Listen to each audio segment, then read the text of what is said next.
Assalamualaikum warahmatullahi wabarakatuh. Waalaikumsalam.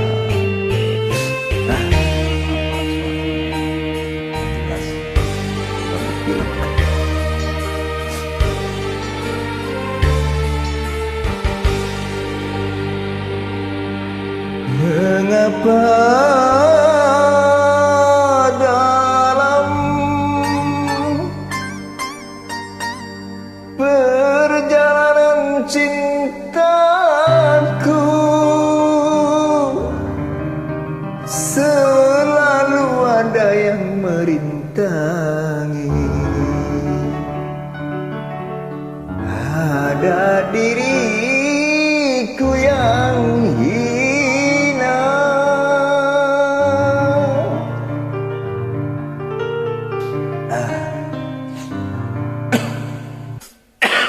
Sorry, habis kerokan tadi.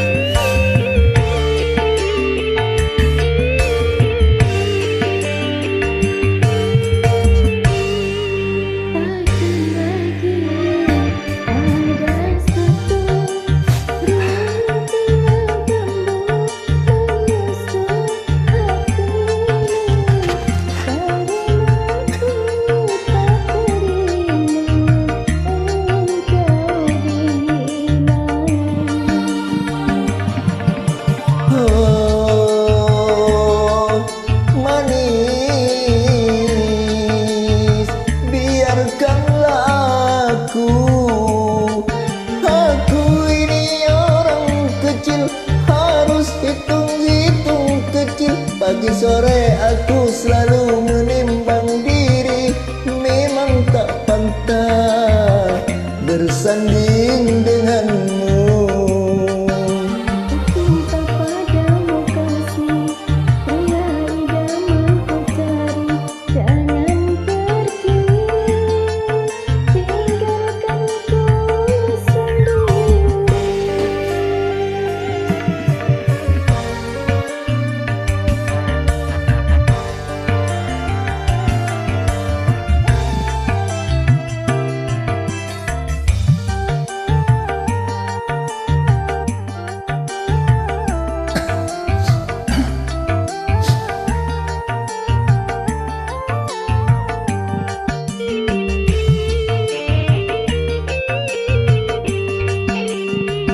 Sekuat apapun tulang di punggungmu, tak mungkin mampu membuntutiku. Kita tak berdaya, walau saling cinta, berpisah itu jalan yang utama.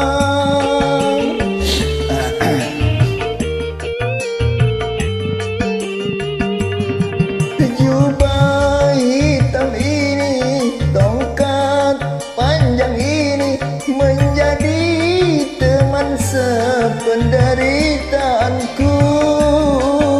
Kerudungmu yang cantik bersulam bermanik, tak mungkin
ini